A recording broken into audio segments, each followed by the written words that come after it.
But if you'll humor this old sailor for just a moment, I have a few suggestions that may help you on your way to a better world. And while these lessons were learned during my time in the military, I can assure you that it matters not whether you ever served a day in uniform. It matters not your gender, your ethnic or religious background, your orientation, or your social status.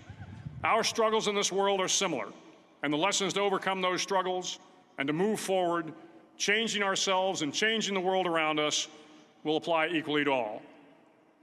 I've been a Navy SEAL for 36 years, but it all began when I left UT for basic SEAL training in Coronado, California. Basic SEAL training is 6 months of long, torturous runs in the soft sand, midnight swims in the cold water off San Diego, obstacle courses, unending calisthenics, days without sleep, and always being cold, wet, and miserable. It is 6 months of being constantly harassed by professionally trained warriors who seek to find the weak of mind and body and eliminate them from ever becoming a Navy SEAL. But the training also seeks to find those students who can lead in an environment of constant stress, chaos, failure, and hardships. To me, basic SEAL training was a lifetime of challenges crammed into 6 months. So here are the 10 lessons I learned from basic SEAL training that hopefully will be of value to you as you move forward in life. Every morning in SEAL training, my instructors, who at the time were all Vietnam veterans, would show up in my barracks room, and the first thing they'd do was inspect my bed. If you did it right, the corners would be square, the covers would be pulled tight, the pillow centered just under the headboard, and the extra blanket folded neatly at the foot of the rack. It was a simple task, mundane at best, but every morning we were required to make our bed to perfection. It seemed a little ridiculous at the time, particularly in light of the fact that we were aspiring to be real warriors, tough, battle-hardened SEALs. But the wisdom of this simple act has been proven to me many times over. If you make your bed every morning, you will have accomplished the first task of the day. It will give you a small sense of pride, and it will encourage you to do another task, and another, and another. And by the end of the day, that one task completed will have turned into many tasks completed. Making your bed will also reinforce the fact that the little things in life matter. If you can't do the little things right, you'll never be able to do the big things right. And if by chance you have a miserable day, you will come home to a bed that is made, that you made. And a made bed gives you encouragement that tomorrow will be better. So if you want to change the world, start off by making your bed. During SEAL training, the students are all broken down into boat crews. Each crew is 7 students, 3 on each side of a small rubber boat, and 1 coxswain to help guide the dinghy. Every day, your boat crew forms up on the beach and is instructed to get through the surf zone and paddle several miles down the coast. In the winter, the surf off San Diego can get to be 8 to 10 feet high, and it is exceedingly difficult to paddle through the plunging surf unless everyone digs in. Every paddle must be synchronized to the stroke count of the coxswain. Everyone must exert equal effort, or the boat will turn against the wave and be unceremoniously dumped back on the beach. For the boat to make it to its destination, everyone must paddle. You can't change the world alone. You will need some help. And to truly get from your starting point to your destination takes friends, colleagues, the goodwill of strangers, and a strong coxswain to guide you. If you want to change the world, find someone to help you paddle. Over a few weeks of difficult training, my SEAL class, which started with 150 men, was down to just 42. There were now 6 boat crews of 7 men each. I was in the boat with the tall guys, but the best boat crew we had was made up of the little guys, the Munchkin crew, we called them. No one was over 5'5". The Munchkin boat crew had 1 American Indian, 1 African American, 1 Polish American, 1 Greek American, 1 Italian American, and 2 tough kids from the Midwest. They out-paddled, outran, and outswam all the other boat crews. The big men in the other boat crews would always make good-natured fun of the tiny little flippers the Munchkins put on their tiny little feet prior to every swim. But somehow these little guys, from every corner of the nation and the world always had the last laugh, swimming faster than everyone and reaching the shore long before the rest of us. SEAL training was a great equalizer. Nothing mattered but your will to succeed, not your color, not your ethnic background, not your education, not your social status. If you want to change the world, measure a person by the size of their heart, not by the size of their flippers. Several times a week, the instructors would line up the class and do a uniform inspection. It was exceptionally thorough. Your hat had to be perfectly starched, your uniform immaculately pressed, your belt buckle shiny and void of any smudges. But it seemed that no matter how much effort you put into starching your hat or pressing your uniform or polishing your belt buckle, it just wasn't good enough. The instructors would find something wrong. For failing the uniform inspection, the student had to run, fully clothed, into the surf zone, then wet from head to toe, roll around on the beach until every part of your body was covered with sand. The effect was known as a sugar cookie. You stayed in the uniform the rest of the day, cold, wet, and sandy. There were many a student who just couldn't accept the fact that all their efforts were in vain, that no matter how hard they tried to get the uniform right, it went unappreciated. Those students didn't make it through training. Those students didn't understand the purpose of the drill. You were never going to succeed. You were never going to have a perfect uniform. The instructors weren't going to allow it. Sometimes, no matter how well you prepare or how well you perform, you still end up as a sugar cookie. It's just the way life is sometimes. If you want to change the world, get over being a sugar cookie and keep moving forward. Every day during training, you were challenged with multiple physical events: long runs, long swims, obstacle courses, hours of calisthenics, something designed to test your mettle. Every event had standards, times you had to meet. If you failed to meet those times, those standards, your name was posted on a list, and at the end of the day, those on the list were invited to a circus. A circus was 2 hours of additional calisthenics, designed to wear you down, to break your spirit, to force you to quit. No one wanted a circus. A circus meant that for that day, you didn't measure up. A circus meant more fatigue, and more fatigue meant that the following day would be more difficult, and more circuses were likely. But at some time during SEAL training, everyone made the circus list. But an interesting thing happened to those who were constantly on the list.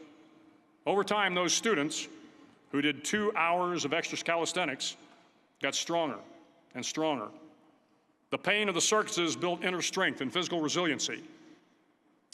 Life is filled with circuses. You will fail. You will likely fail often. It will be painful. It will be discouraging. At times, it will test you to your very core. But if you want to change the world, don't be afraid of the circuses. At least twice a week, the trainees were required to run the obstacle course.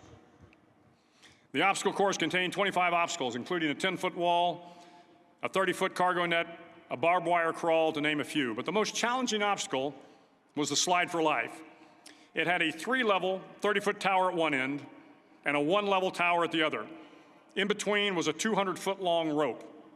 You had to climb the 3-tiered tower, and once at the top, you grabbed the rope, swung underneath the rope, and pulled yourself hand over hand until you got to the other end. The record for the obstacle course had stood for years when my class began in 1977. The record seemed unbeatable until one day a student decided to go down the slide for life head first. Instead of swinging his body underneath the rope and inching his way down, he bravely mounted the top of the rope and thrust himself forward. It was a dangerous move, seemingly foolish and fraught with risk. Failure could mean injury and being dropped from the course. Without hesitation, the student slid down the rope perilously fast. Instead of several minutes, it only took him half that time. And by the end of the course, he had broken the record. If you want to change the world, sometimes you have to slide down the obstacles head first. During the land warfare phase of training, the students are flown out to San Clemente Island, which lies off the coast of San Diego. The waters off San Clemente are a breeding ground for the great white sharks. To pass SEAL training, there are a series of long swims that must be completed. One is the night swim. Before the swim, the instructors joyfully brief the students on all the species of sharks that inhabit the waters off San Clemente. They assure you, however, that no student has ever been eaten by a shark, at least not that they can remember. But you are also taught that if a shark begins to circle your position, stand your ground. Do not swim away. Do not act afraid. And if the shark, hungry for a midnight snack, darts towards you, then summons up all your strength and punch him in the snout, and he will turn and swim away. There are a lot of sharks in the world. If you hope to complete the swim, you will have to deal with them. So if you want to change the world, don't back down from the sharks. As Navy SEALs, one of our jobs is to conduct underwater attacks against enemy shipping. We practice this technique extensively during training. The ship attack mission is where a pair of SEAL divers is dropped off outside an enemy harbor and then swims well over 2 miles underwater, using nothing but a depth gauge and a compass to get to the target. During the entire swim, even well below the surface, there is some light that comes through. It is comforting to know that there is open water above you. But as you approach the ship, which is tied to a pier, the light begins to fade. The steel structure of the ship blocks the moonlight. It blocks the surrounding street lamps. It blocks all ambient light. To be successful in your mission, you have to swim under the ship and find the keel, the center line, and the deepest part of the ship. This is your objective. But the keel is also the darkest part of the ship, where you cannot see your hand in front of your face, where the noise from the ship's machinery is deafening, and where it gets to be easily disoriented, and you can fail. Every SEAL knows that under the keel, at that darkest moment of the mission, is a time when you need to be calm, when you must be calm, when you must be composed, when all your tactical skills, your physical power, and your inner strength must be brought to bear. If you want to change the world, you must be your very best in the darkest moments. The 9th week of training is referred to as Hell Week. It is 6 days of no sleep, constant physical and mental harassment, and one special day at the Mud Flats. The Mud Flats are an area between San Diego and Tijuana where the water runs off and creates the Tijuana Sloughs, a swampy patch of terrain where the mud will engulf you. It is on Wednesday of Hell Week that you paddle down to the Mud Flats and spend the next 15 hours trying to survive this freezing cold, the howling wind, and the incessant pressure to quit from the instructors. As the sun began to set that Wednesday evening, my training class, having committed some egregious infraction of the rules, was ordered into the mud. The mud consumed each man till there was nothing visible but our heads. The instructors told us we could leave the mud if only 5 men would quit. Only 5 men, just 5 men, and we could get out of the oppressive cold. Looking around the mud flat, it was apparent that some students were about to give up. It was still over 8 hours till the sun came up. 8 more hours of bone-chilling cold. The chattering teeth and the shivering moans of the trainees were so loud, it was hard to hear anything. And then one voice began to echo through the night. One voice raised in song. The song was terribly out of tune, but sung with great enthusiasm. One voice became 2, and 2 became 3, and before long, everyone in the class was singing. The instructors threatened us with more time in the mud if we kept up the singing, but the singing persisted. And somehow the mud seemed a little warmer, and the wind a little tamer, and the dawn not so far away. If I have learned anything in my time traveling the world, it is the power of hope. The power of one person, a Washington, a Lincoln, King, Mandela, and even a young girl from Pakistan, Malala. One person can change the world by giving people hope. So if you want to change the world, start singing when you're up to your neck in mud. Finally, in SEAL training, there's a bell. A brass bell that hangs in the center of the compound for all the students to see. All you have to do to quit is ring the bell. Ring the bell, and you no longer have to wake up at 5 o'clock. Ring the bell, and you no longer have to be in the freezing cold swims.